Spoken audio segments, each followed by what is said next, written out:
Hello, movie friends. Welcome back to our show. Anthony here. And James here. Today we're going to talk about some of the scariest scenes in movie history. We put together a list of about 30, 35 movies, something like that, and these specific scenes in these films that we think are just the most terrifying moments in movie history. And these are not moments that are like, they're just like messed up or like crazy or gory or graphic or scary that way. These are more like scenes that we could think of that were just like spine-tingling, terror-inducing, incredibly thrilling, and just like made your skin crawl watching it. And also you need the suspense, the tension, the buildup of the scene. So it's not just really one moment, but more so an entire sequence that really just scares the living daylights out of you, whether you watch it from home or you're watching it in the theater and you're jumping out of your seat. These are, I think, the best moments in history, both international and American films, that really showcase how powerful horror can be in a movie. And a lot of these scenes are actually either the climaxes of the movie, the final moments of the movie. So we will give you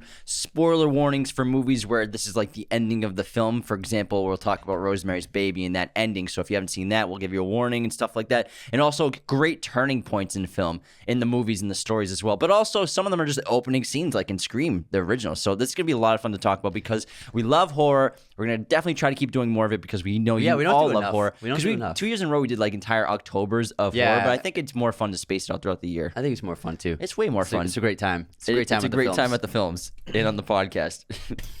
Do you want to start us off with this incredible list? Yeah, so I want to start off with, I think, the scariest scene in movie history, which is the basement scene in Silence of the Lambs, in which Clarice is hunting down Buffalo Bill inside of the basement. It's honestly, I've seen this movie 20 times, maybe more, and it's still, to this day, when I watch this sequence, especially if the lights are off and the sound's up high, it really gets me, and it's horrifying. The first time I saw it was just, like, traumatizingly scary.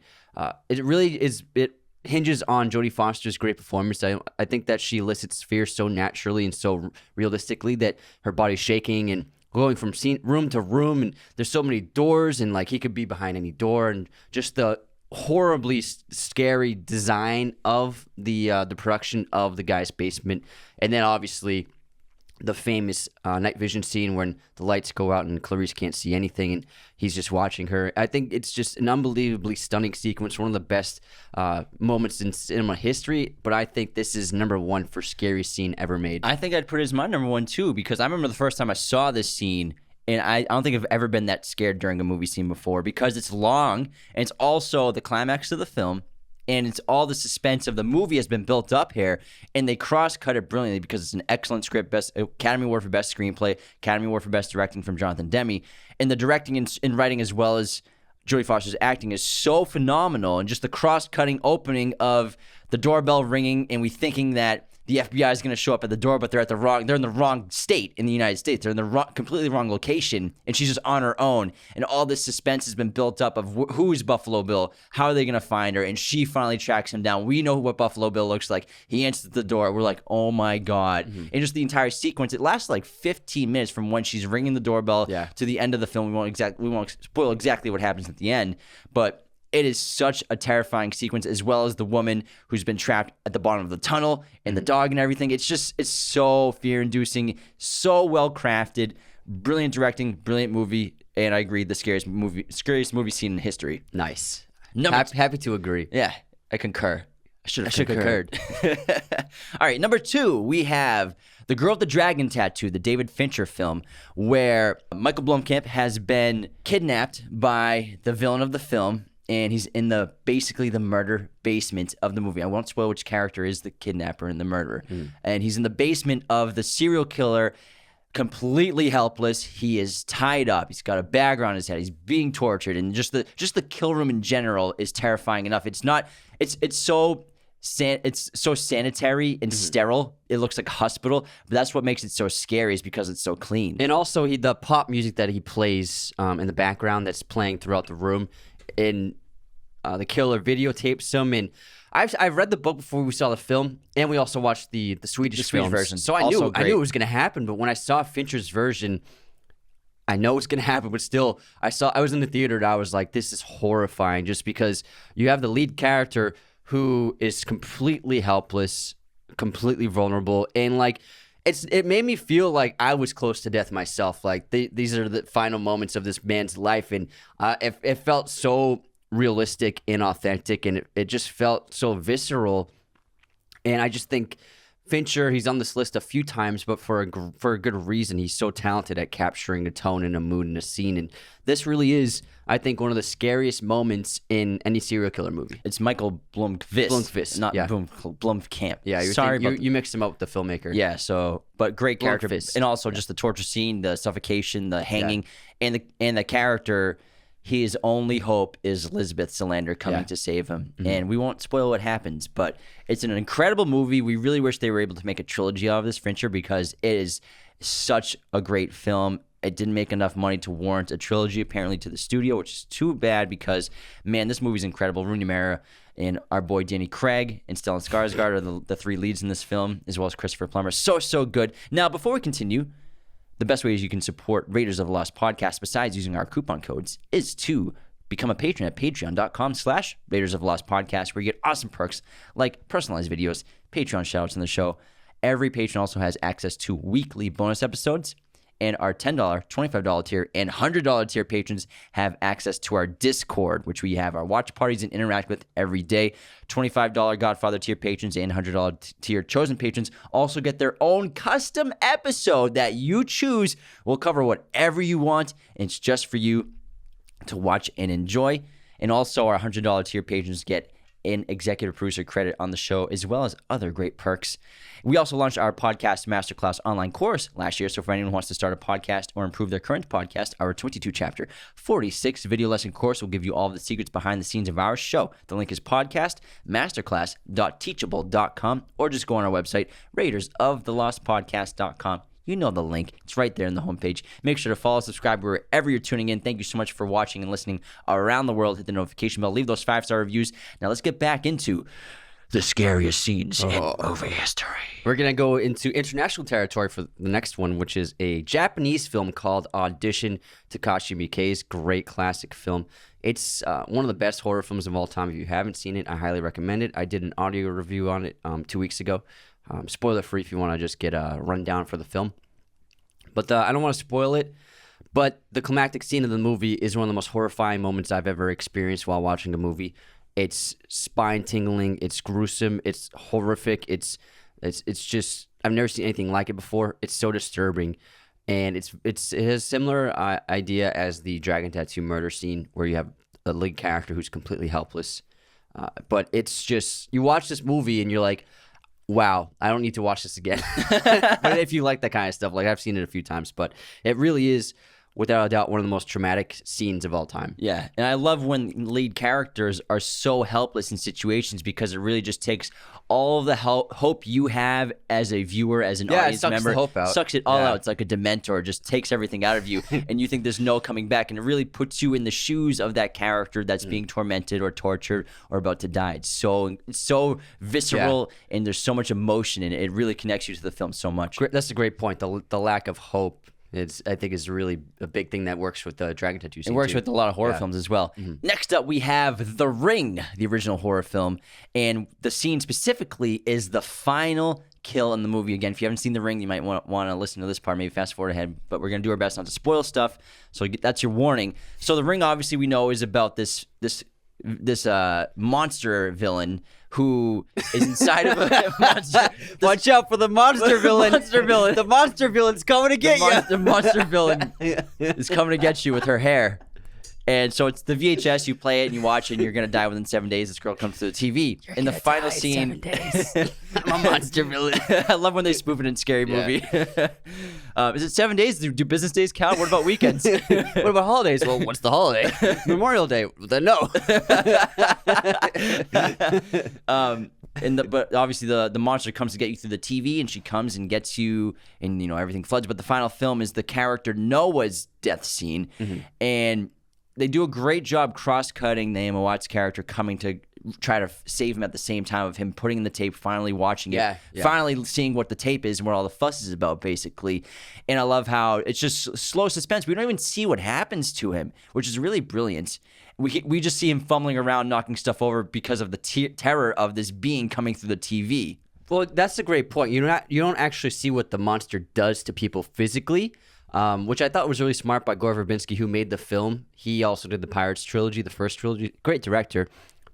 But not showing that also adds to the mystery. And then just watching this great movie monster emerge from the television. And Monster you're like, antagonist. Monster villain. Watching the monster villain. And she crawls out, and the makeup design is amazing. The hair, and then just the water on the floor, and the way the actress moves and performs, the physicality of it, really brilliant. And we saw this as kids.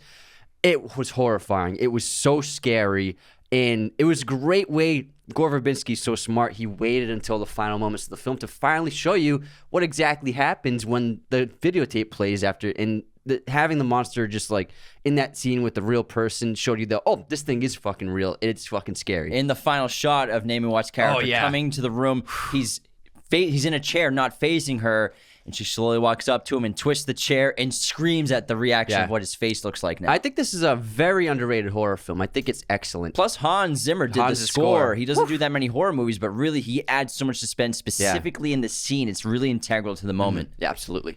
All right, next up, we have Jurassic Park. 2 scenes from it. So 2 scenes, which I mean, if you, on the surface, you think it's like a big family, great, big budget movie, but there's some great horror scenes. For me in particular, the Raptor kitchen scene, that got me as a kid. And it's still terrifying in the practicality of, combining both the CGI with stunt actors inside the Raptor suits, seeing these realistic looking Raptors and the kids running away from them, hiding from them, using the reflections. Accidentally using the reflections. Yeah. And then the excellent score by John Williams. And then when they finally chase the kids. But it's so fear-inducing, and it's so well-crafted. And when I was a kid, it was horrifying. And I remember we took our niece and nephew to see it, a re-release of it. And he was like, I think 8 or 9. It was a bit much for him. And he was like, guys, he said, like, guys, I'm not going to look, okay? I'm not going to look. We were like, you're going to love it, man. Yeah, the dinosaurs. Then I forgot how scary some of the scenes are. Yeah, and I think the sound design is so effective in that moment as well, with the kitchen appliances, the pots and pans, the raptors jumping on top of the cabinets, the claws, the raptor sound effects. So that scene is so terrifying. The spoons when they open the door, man. Yeah, but when also when he's trying to close the thing and the raptor thinks it's him, but it's actually you think it's him too. But it's actually the reflection. So excellent directing and execution from Steven Spielberg. Another monster villain. But also the T-Rex scene is also very terrifying. This is when the car's broken down outside of the cage, and the lamb was just there, the goat was just there, but now it's gone. And they're like, what happened to the goat? Or lamb, I can't remember which one it was. Goat? Yeah. Lambs are fluffier. And then the attack of the T-Rex after the electrical fences have been disarmed, and it's like, it's time to play for me. Playtime's over. And so it's the attack on the cars, and it goes after the kids, and just the T-Rex, going through the windows and the sunroof of the SUVs and trying to eat the kids, and then we all know the sequence. And also the flares. The T-Rex just like looking through the windows trying to see the kids. This giant eye. Yeah. She shines the flashlight right in his face. Like, no wonder why he attacked you. It's raining. There's mud. There are so many threats. Not only the T-Rex, but they could be crushed to death, but they could also drown in the mud and the water from all the rain building up. And it's just so incredible. Amazing. It's another great long sequence, and just excellent directing from Spielberg. Amazing scene. Next up, we have Scream, the opening scene with Drew Barrymore, which is really what catapulted this movie in this franchise into just huge pop culture phenomenon. This opening scene is so essential to the film, to this great slasher reimagining of the modern era in the 1990s, 1996 when it came out. And Drew Barrymore being such a big star and being killed off in the opening sequence, not only was it just inventive and fun, but it was just shocking for audiences to see. And just the torment on the phone of a new killer, because I'm sure we've all been prank called, or a lot of people harass people on the phone call. Especially back then. Yeah. We were prank calling with our friends. Yeah, but also people get harassed on the phone a lot. And so instead of now, it's usually text messages. But it was really terrifying, I think, for a lot of people. Yes, the unsolicited DMs.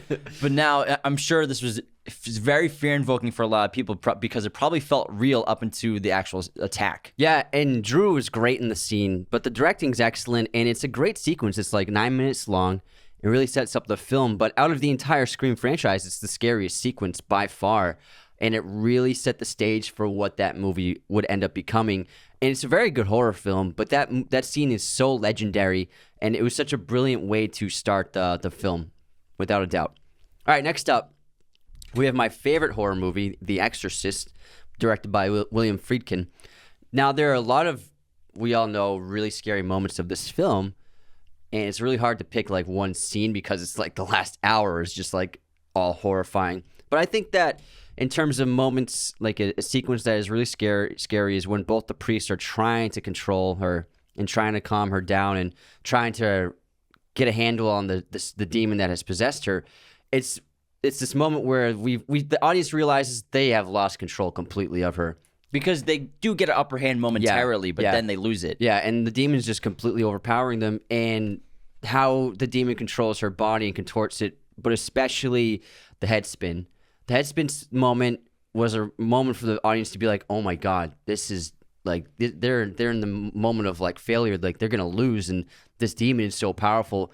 And just the imagery of the head spin is just spine tingling, and it's famous now. It's a famous thing, and it's been spoofed plenty of times before, but I think the Friedkin's directing in that moment, like this 2-minute sequence of them realizing, oh, we are in over our heads. Pun intended. Yeah. It's just amazing. And our audience has never really seen anything like that before. Yeah. So it's so shocking, I'm sure, for the era to see that in theaters. Mm-hmm. Next up, we have The Shining, and we have 2 scenes from that movie.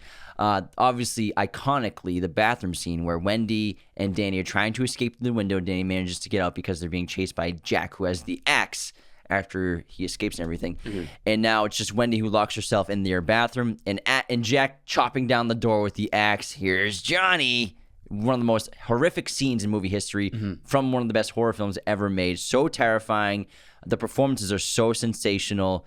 And really, Shelley Duvall and Jack Nicholson are why this movie works. And Shelley is so terrific at getting the fear induced inside of you from just watching her performance. And obviously we all know she had a traumatic experience on this film, but she gives an incredible performance as Wendy, being tormented by Jack this entire film, basically. And also the typewriter scene after she discovers that his pages that he's been typing for months now all just have the same goddamn sentence in different shapes and sizes. How do you like it? All work and no play makes Jack a dull boy. How do you like it? How do you like it? When you come in here and you hear me typing, or you don't hear me typing.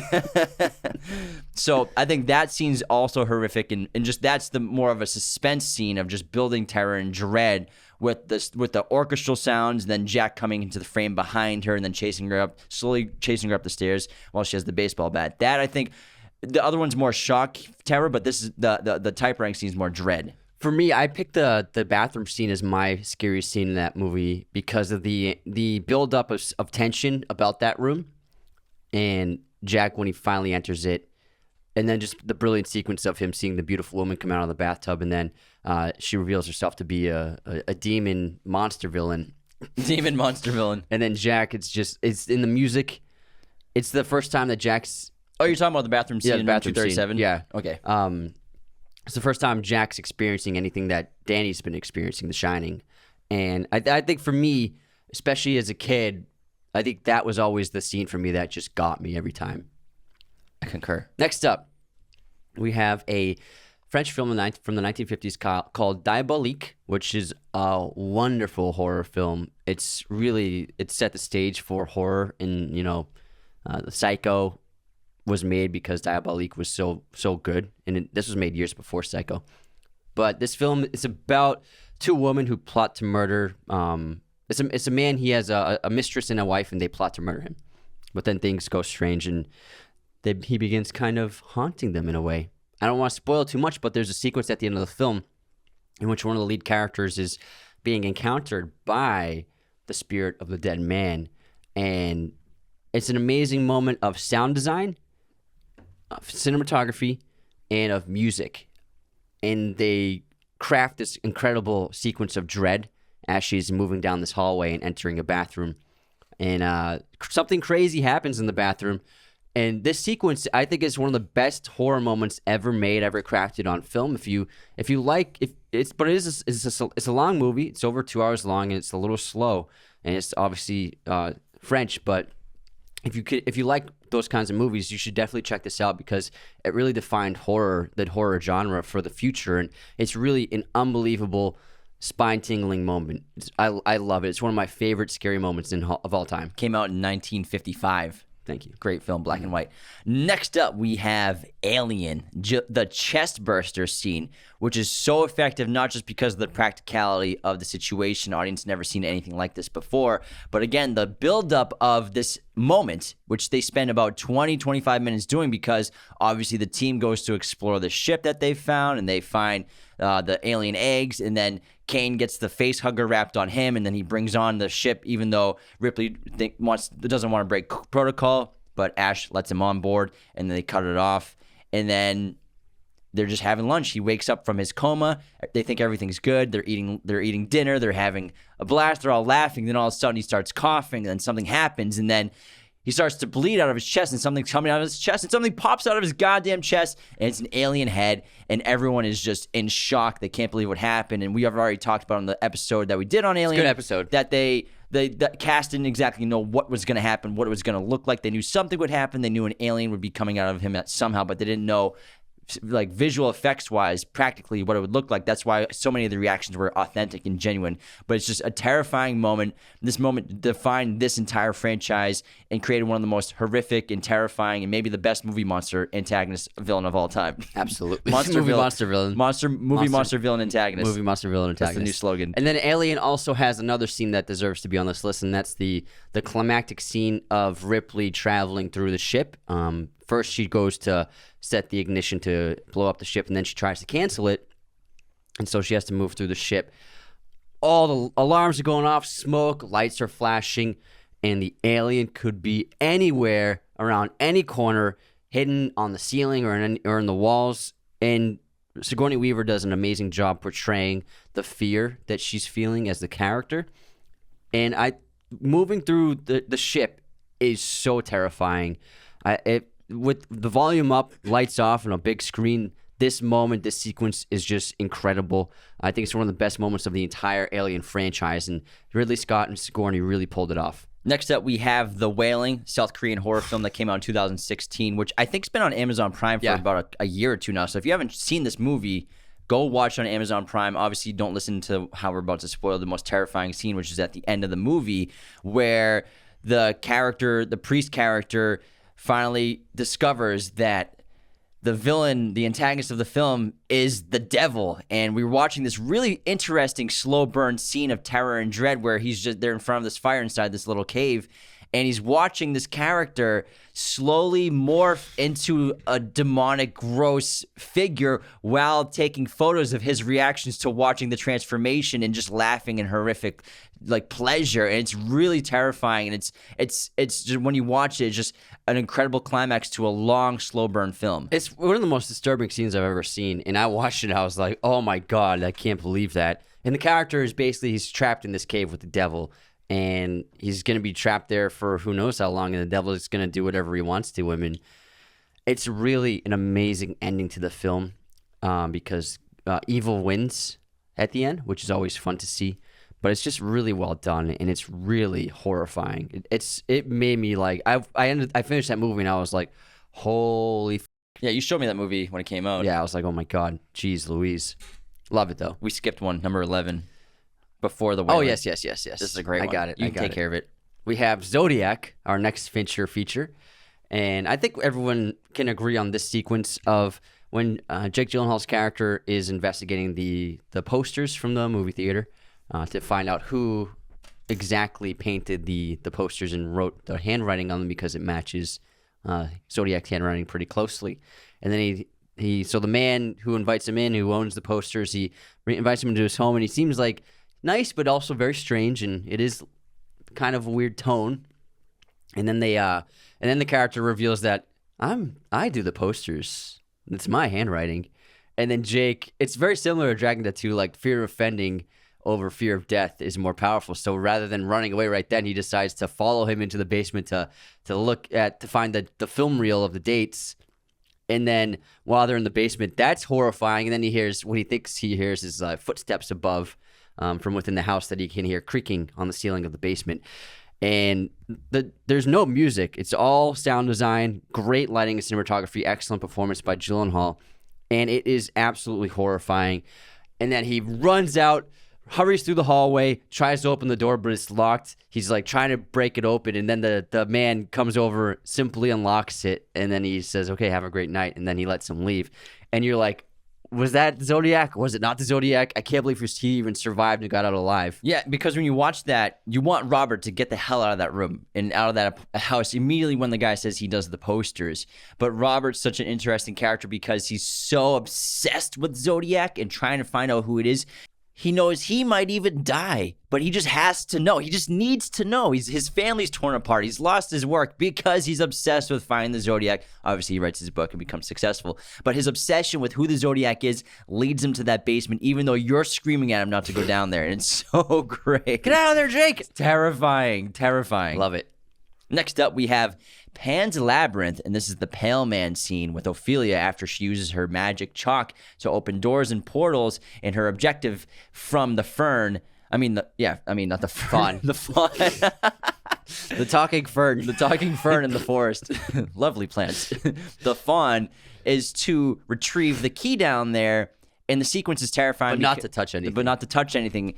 And we did a whole episode on Pan's Labyrinth. And I love this scene because Ophelia, she's walking past this entire elaborate table full of delicious foods and treats and everything, but this horrific monster is sitting at the end of the table. The fawn didn't exactly tell her what's going to happen if she does it, but does she know that the Pale Man eats children? Or she discovers from the murals all over the ceiling and the wall, so she knows that. But I love how she's hypnotized by the food. You can argue that she's growing up in poverty, and also her mother didn't let her have dinner that night, so she's probably starving. Also, she's a kid.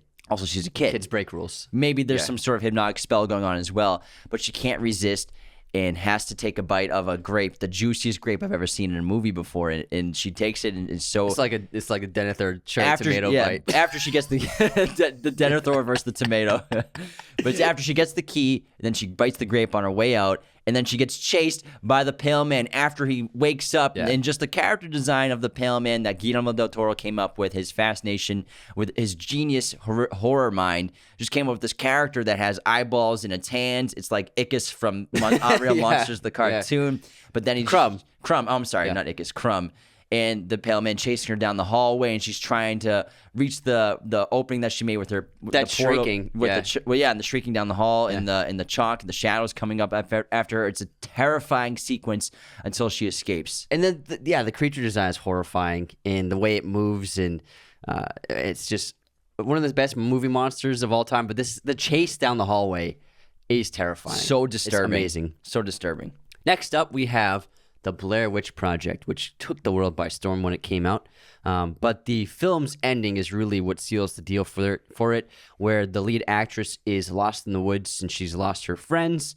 There's some crazy witch monster villain chasing her somewhere. And then she finds a little shack, and then she enters the shack. I don't know why, but it's terrifying.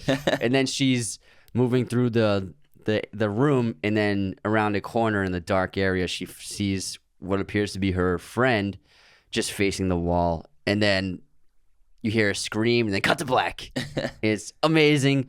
Goosebumps and tingling. And when I saw that for the first time, I think we were like 11 or 10 when we saw it. And it was just like, holy Younger than that. I think it came out in 99. Yeah, maybe 99. It scared the hell out of me. It was horrifying. Yeah, it's a terrifying movie for what it is. It's so well done. Honestly, for like $20K. It really worked. And the genius of that is it was a viral movie. Like, there'd never really been a viral social movie where people were like, is it real? Is it fake? Like, people thought it was real. Some people thought it was real and authentic. People were like going to the woods to find the Blair Witch. They were finding these twig structures that people were making and leaving around. It was really cool how it just took over the world before the internet, really, before social media. The Blair Witch Project was just a viral phenomenon. Back in the long ago. Back in the long. We didn't have smartphones back then. Yeah, we had payphones with lines that connected to the wall, cables of the wall. The wall. All right. Moving on to Jaws breaking through the boat in the third act of the film, the climax of the movie, where the Jaws, he's like had enough with these Jaws has had enough with the goddamn barrels. He's like, I'm sick of this shit. He starts crashing into the sides of the wall when there's a nice moment of like they're chilling, enjoying themselves, bashing into the wall, breaks into the ship. No music. Yeah. Oh, no, they weren't chilling. That was before that. Yeah, because what's his name is in the water with the scuba gear. Yeah. But Jaws has had enough. He starts taking the ship down, and Jaws is huge and terrifying, and obviously he eats our boy, which is horrific as hell. But just watching him try to cling on to anything on the boat, he's falling. And he just slides down slowly into the giant mouth of this great white shark.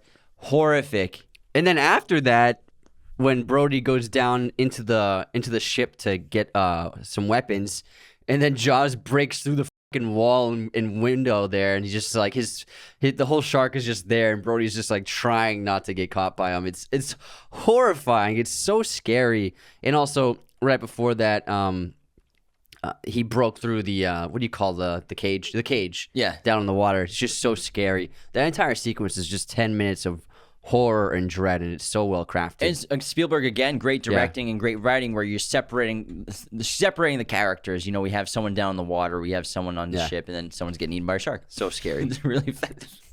Jaws. We'll do one more. Yeah, the Jaws. We'll do one more, then we'll go to our intermission. Sounds good. Next up, we're going to do a more recent film, Hereditary, and the scariest scene in that movie is, without a doubt, the mom chasing sequence that at the climax of the film, where Toni Collette is just secretly like on the ceiling of their son's bedroom in the dark, and then when he like turns around, she runs away in the darkness, and then she just screams and chases him across the house, leads him into the attic, and then he thinks he gets away, and then he sees like her on the roof just like hacking through. Watch the F-bombs, but it's like 6 this episode. Sorry, she's just cutting through her neck with barbed wire, just like. I think it's piano wire. Piano wire, yeah. Thank you. And it's until her head just like is completely severed and flops onto the ground, and then he sees all the naked, crazy cult people in the darkness of the attic that's like watching him, and that makes him jump out the window out of fear. It's an amazing sequence, a great like 6 minutes of the movie, and really like, makes it. Yeah, Paimon finally takes over the body of her for a little bit before he can go inside Peter's body.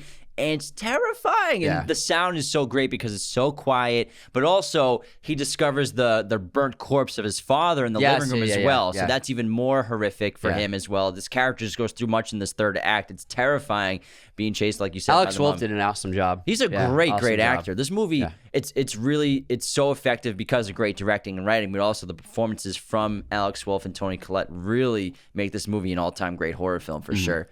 Terrifying. I love this ending though. It's such a good ending. So Paimon is risen. It's so nuts. It's great. All right, how about we'll move into our intermission, and then we'll get back to our horror movies scenes. Let's do it. Of monster villains. One of the scariest scenes you could ever experience in your life is not being well groomed. So go to manscaped.com and get the Lawnmower 4.0 groomer from our friends using our coupon code Raiders of the Lost. You'll get 20% off and free shipping from the #1 place to get all grooming needs for men. Manscaped also just released their Platinum 4.0 collection in June, which is their best deal yet. And this includes the following products. Get ready for this. The Lawnmower 4.0 trimmer, a weed whacker, ultra premium body wash, 2-in-1 shampoo and conditioner, deodorant, anti-chafing ball deodorant, crop reviver ball spray toner, and free gifts. You get boxers and a shed travel bag. It is really the best deal you can get from manscaped.com using our coupon code Raiders of the Lost at checkout. You get 20% off and free shipping on your entire order worldwide. Join the over 2 million men using their products right now and get on it. Some of the best movie posters of all time are from horror films like Rosemary's Baby and Seven and Get Out. You can get these amazing posters at Movieposters.com, the number one place for your posters online. Use our special promo code Raiders10 to get 10% off your order today. They have a gigantic selection of pretty much every movie and TV show imaginable in their arsenal, as well as options for all sorts of sizes, framing, and backlighting. Again, head on over to movieposters.com for all your poster needs and use our promo code Raiders10 to get 10% off your order today. Now let's begin our intermission and begin with the movie quote competition. What do you got? You ready? Oh, I'm ready. Let me set the scene, though. Set the mood. So in this scene, there is torrential downpouring Is there happening. a monster villain? No, there's no monster villain. There's torrential downpour happening outside. Yes. So it's raining like crazy. Uh-huh. And the quote is, I don't think the heavy stuff is going to come down for quite some time now. The cable guy. No. Damn it. Is it Jim Carrey? No. Damn it. Hold on. I don't think the heavy stuff is going to come down for quite some time now. I don't know. Caddyshack. Oh, Bill Murray. Man. Good one. Thanks, man. Here's my quote. You're looking so well, darling. You really are. They've done a marvelous job. I don't know what sort of cream they've put on you down in the morgue, but I want some. That's a good one. That's Gustav Yeah, in the Grand Budapest Hotel. correct. Guess this movie release year. It's also Anthony's life. Never been kissed.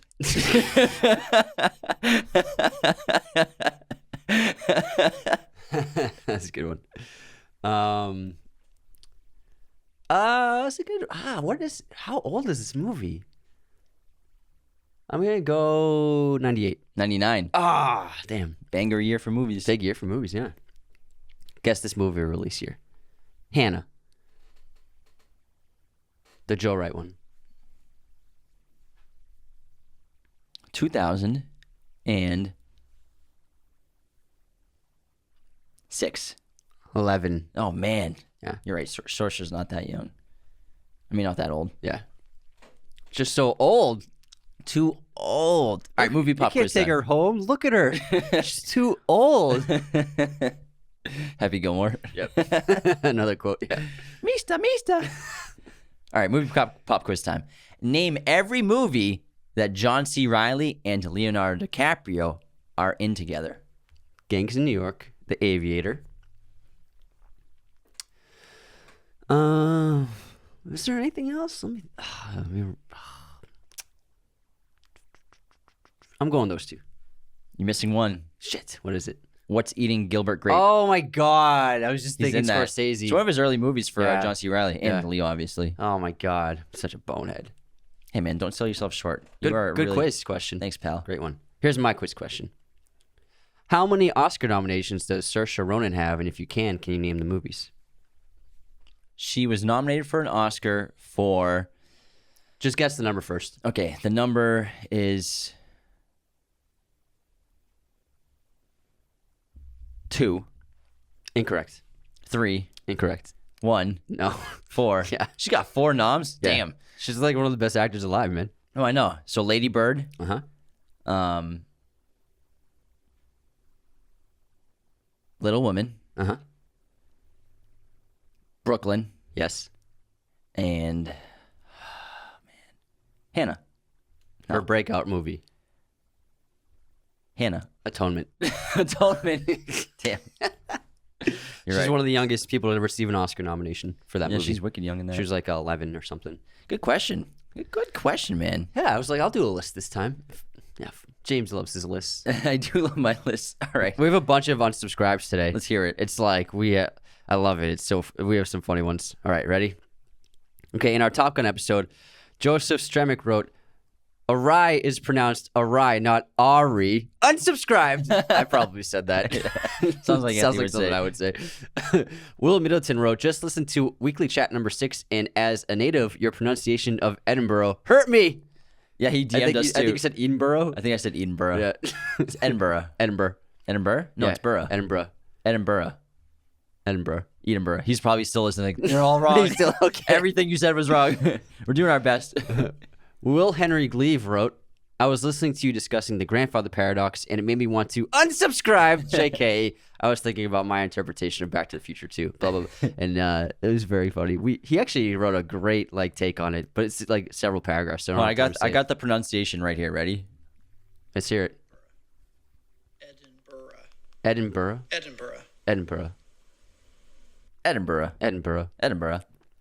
Next up, Anthony DeMeo. I tried that ginger turmeric pepper death shot, and I hate you now, James. Unsubscribed.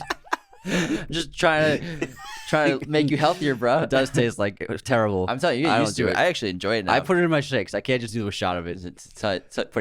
Puts hair in your chest. Next up, Jeffrey Rush. Benjamin Cook wrote, Jeffrey Rush does a good Aussie accent because he is Australian. Unsubscribed. Again, that was my fault. I said that Jeffrey Rush did a great Australian accent in Nemo.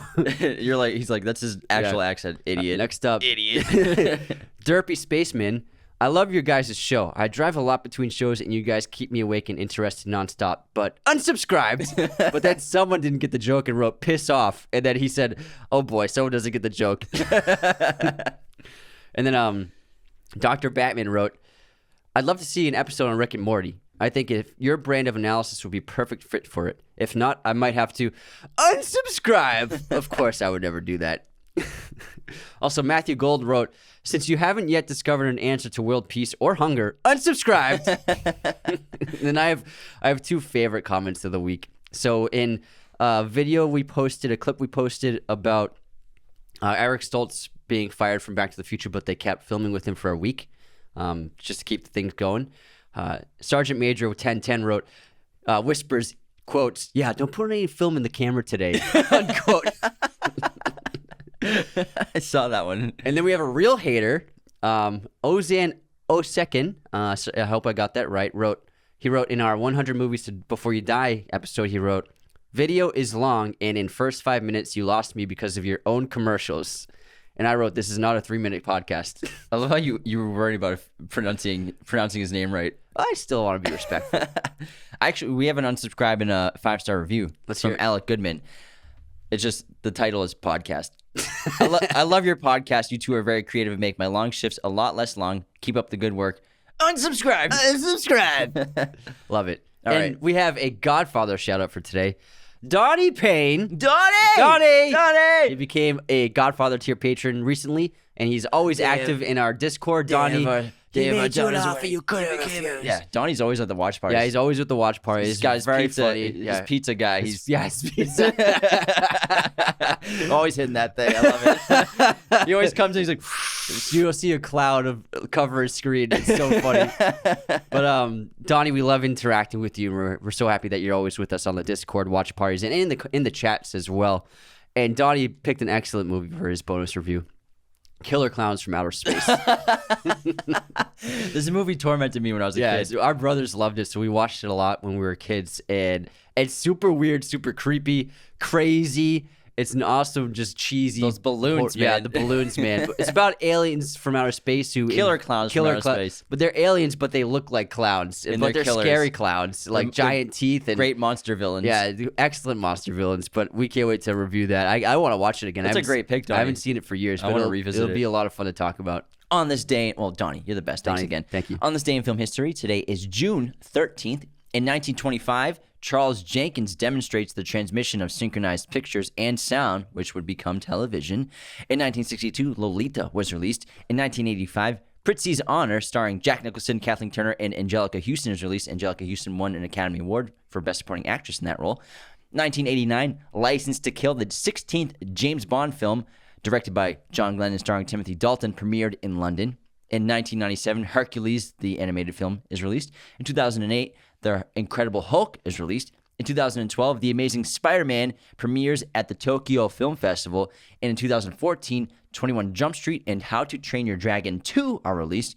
Happy birthday to Malcolm McDowell, Stellan Skarsgård, Chris Evans, Mary-Kate and Ashley Olsen, Kat Dennings, Aaron Taylor-Johnson, and Cody Smith-McPhee. Big list. Lots of birthdays today. Streaming recommendation from me is going to be In the Heat of the Night on Amazon Prime. I picked Operation Mincemeat on Netflix. It's got great reviews. I haven't seen it yet, but it's doing really well critically. And I love World War II films. It's a really fascinating true story. And Colin Firth is the lead, as well as an excellent cast of British actors. So be sure to check that out if it's your vibe. Moving on back to our best, scariest monster villain scenes in history of cinema.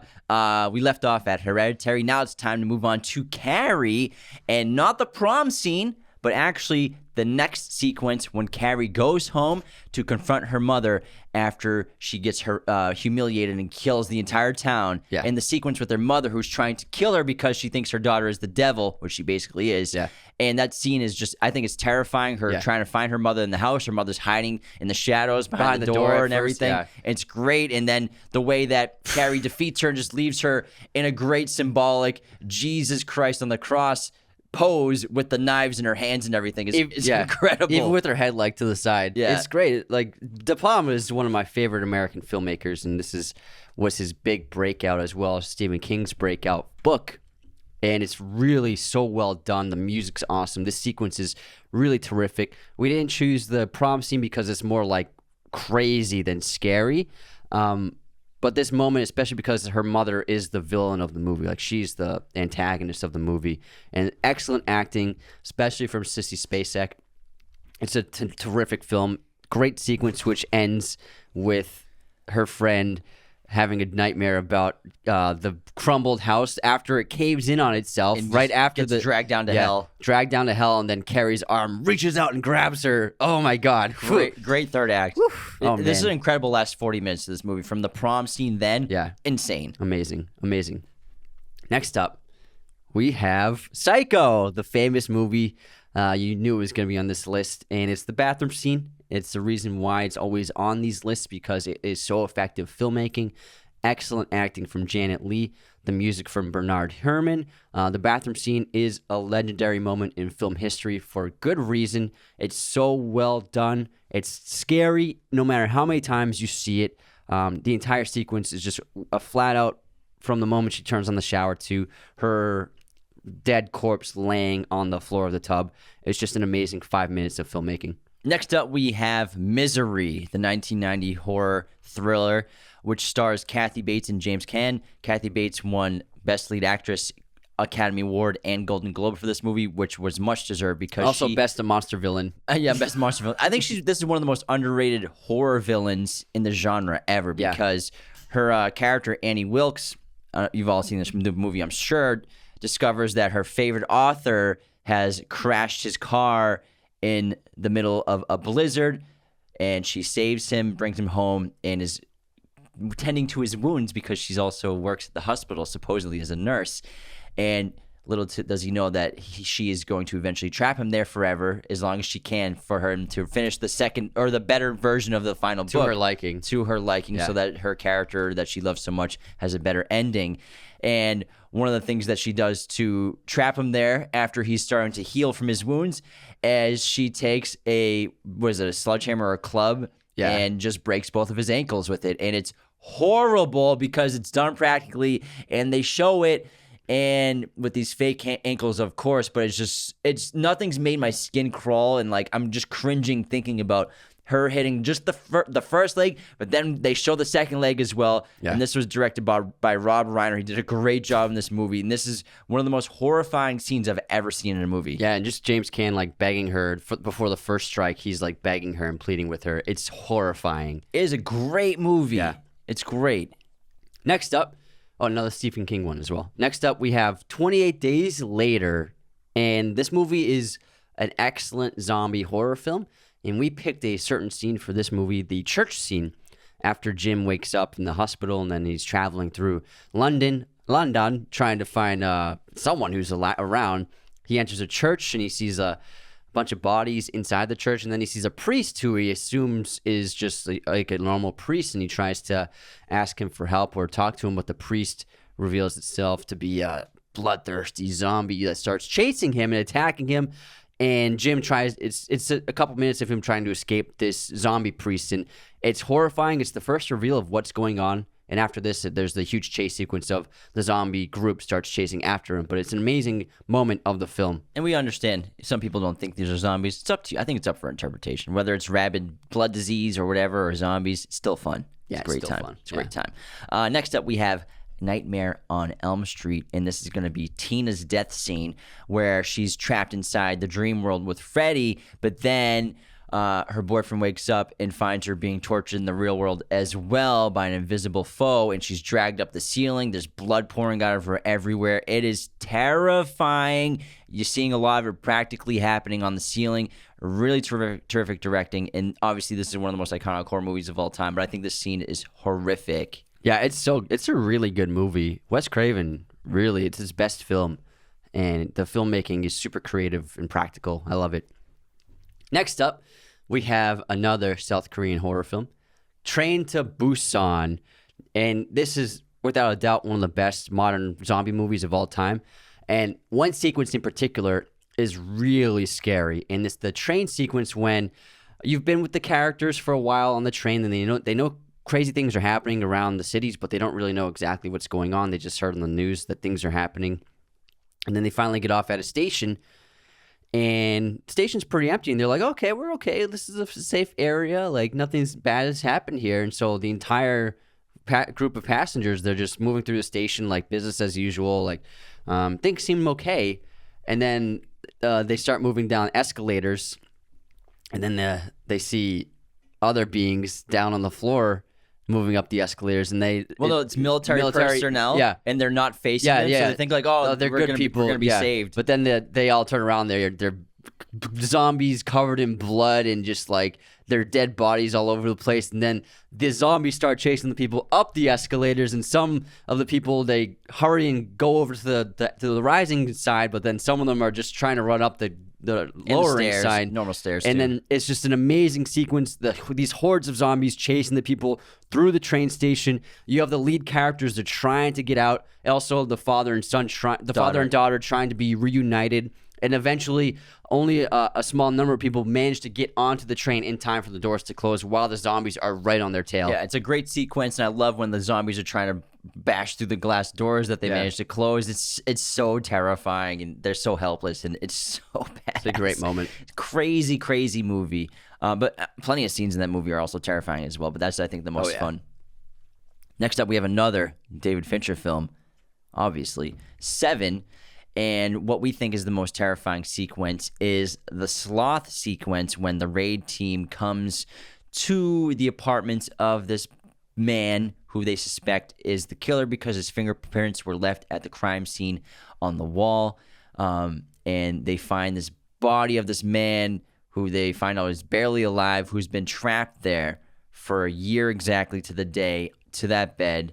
And it's really terrifying. The music from Howard Shore really grips you in this moment, but I think just the concept of what this man's been through is what makes it so scary. Obviously, the reveal of his body and his disformed face and his malnourishment and what it's done to him is also terrifying as well, but I think just the concept of what this man's been through is terrifying. Agreed. It's very disturbing. Next up, we have Sinister, which came out a few years ago starring Ethan Hawke. And the Bagul villain, the monster villain Bagul, is an excellent monster villain. Great character design, super scary and eerie. But the scariest scenes of this film are the little Super 8 footage films, the diaries, basically, of the murders of each family. And they are messed up, scary, gory, disturbing. The pool one, I think, might be the worst one.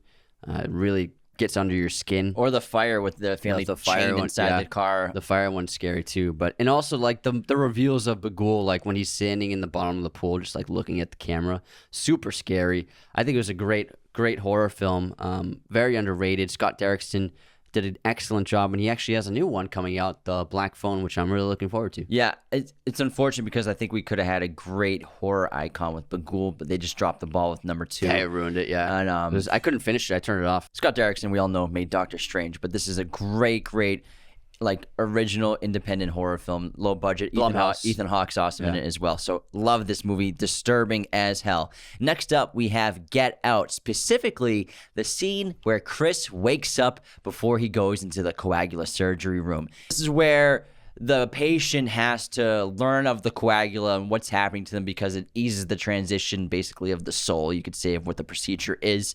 And it's horrific and terrifying because now we know that this family, everything that he's been predicting, everything his TSA friend's been predicting, like it's happening. It's making absurd. sex slaves. Making sex slaves. It's terrifying. It's horrible. Can you imagine waking up in that situation? Fortunately, Chris is a great protagonist and manages to escape the situation. But just that moment when he wakes up, the slow camera movements, then also the shots of the deer on the wall and then the TV, it's so scary. Yeah, it's really well done. And just the fear of like what's about to happen to this man is what really sells it. Like that's terrifying. And Daniel Kaluuya is a phenomenal actor, and this movie proves that he's just a superstar in the making. He's in a great Black Mirror episode too. You should check it out if you haven't. Next up, we have The Descent, which is one of my favorite modern horror films. It's about a group of friends who go, what do you call it, cave diving? Or something like that. Yeah, spelunking. Spelunking. Yeah, they travel. Not diving. They're just cave climbing. Yeah, through caverns in the wilderness, like a famous cave system, until we discover that their friend is actually leading them through an unknown cave system, thinking it'll be a fun adventure for them to discover a new cave. But they're being watched and hunted by these monsters, which have they're humanoid monsters, which have seemed to have evolved into the cave environment over several thousands of years. So now they're like monstrous humans. Excellent monster design, but the scene that really is excellent for this film is the first attack, because the first attack is a bunch of these monsters show up, they separate the girls, and they're all either getting killed or trying to escape monsters. It's horrifying.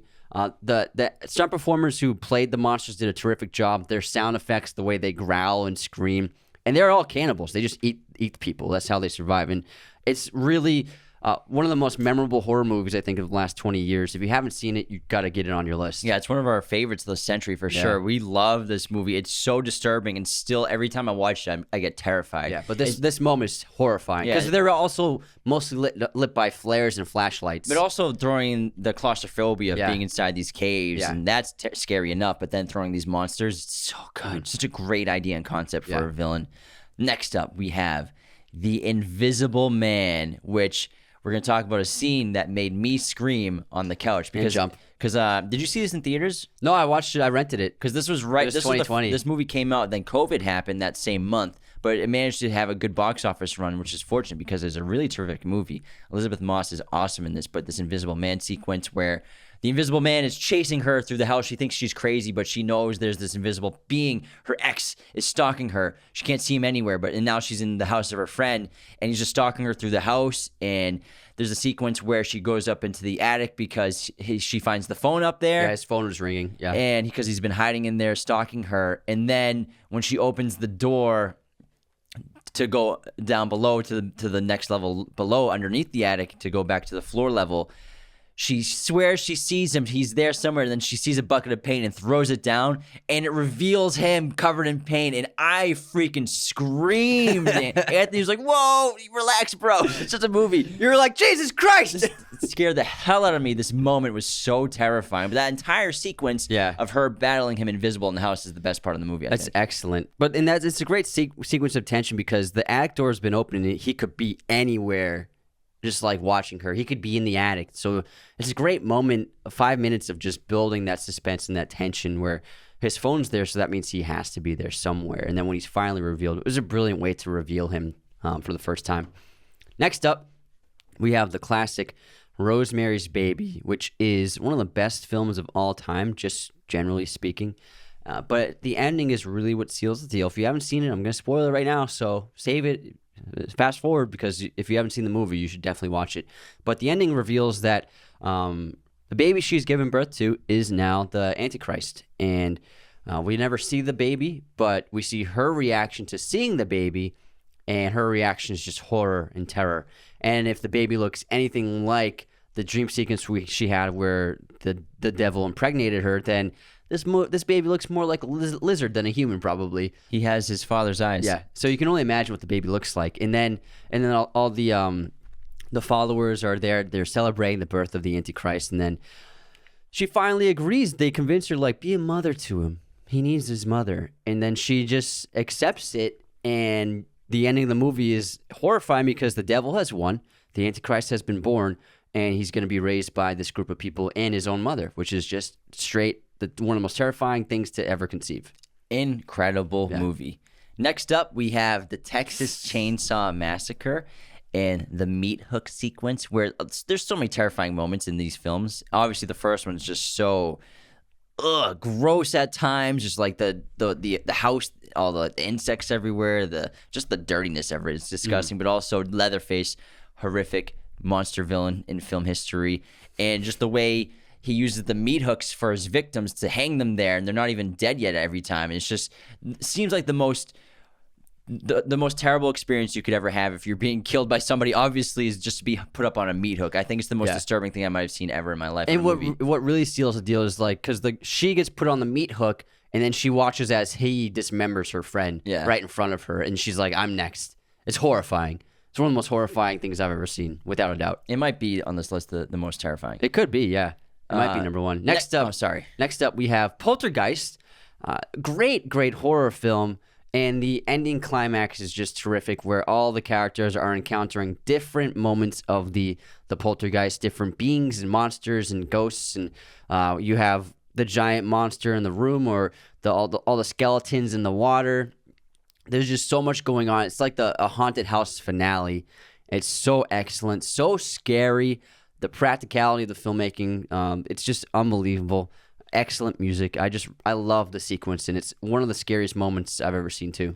Next, we have The Thing, the big sequence where the Thing is actually revealed. We see its form, which is terrifying. I gotta find other adjectives. I keep saying terrifying, horrifying, disturbing, iconic, monster villain. Knocked it out of the park. But I love the entire sequence. The blood sample sequence is also great too, where they're putting heat to the blood samples to see who the Thing actually is. But to see the form of the Thing when it's not taking the form of something else, it's shocking. And the design is like unlike anything you've ever seen before. But this is just one of the greatest horror movies of all time, because this it's just a genius concept. Yeah. And what I find the most scariest moment is when they're doing the blood testing, but all the guys they don't trust, they're tied up to those chairs. And then when they test, I can't remember his name's blood, and they reveal the blood jumps out, so that guy is the Thing. And then the guy's body just starts like shaking, and like things start coming out of him. And the two guys are still tied next to him, and they're like, "Get us out of here! Get us out of here!" That for me is the scariest part of that movie. Just like to imagine yourself being tied next to that thing as it's erupting and deforming and just mutilating. It's horrifying. It's so scary. Next up, last one. Okay, we have The Wicker Man, not the Nick Cage one, not the 2006 one, but the 1970, I think, 4 one, which is really awesome. It's a weird movie, very strange film, but it's awesome. And what's the name of the actor who plays Saruman? Christopher Lee. Christopher Lee is the villain in this movie. And I'm gonna spoil it because I gotta tell you what happens in this final scene, why it's so scary. But the police officer investigating a missing person, he enters this island, and the island is full of like these strange people. They seem to be like in a cult. It's very Midsommar-esque. And eventually they capture him to be used in a ceremony where they're making a sacrifice to their god.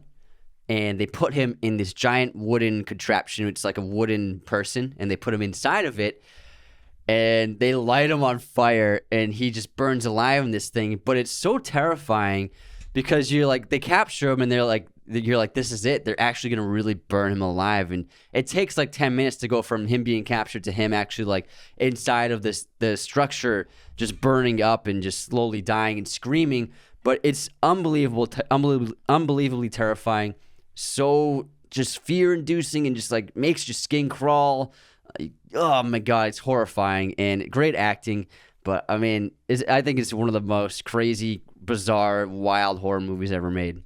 And that's basically our list of our scariest scenes in movie history. Obviously, there are so many more you can add. I'm sure you all have plenty that aren't on this list. There are plenty of monster villains that we didn't get to. Yeah, there are so many monsters. So many. villains. Even some of the horror icons we didn't get to. Like Halloween, the closet scene's really great as well. That's really terrifying. Yeah. I mean, even Midsummer has some great horrific moments, like when he starts to see, he discovers his friend in the shed and stuff like that. Yeah, so many great horror moments that we didn't bring up, but we just wanted to make a nice little list of our favorites. We really hope you enjoyed this episode. I think we did a good job. I'm sure some of you just got a little disturbed listening to us describe these sequences because some are just terrifying. But the true crime fans are like, give us more. Skin crawling. But that was a lot of fun. This is actually Anthony's great idea for an episode.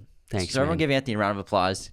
Thank you. Really good stuff, pal. I'm just like happy that I'm appreciated for something. So you're so appreciated. Let's wrap this up. Thanks so much for tuning into this episode of Raiders of Lost Podcast.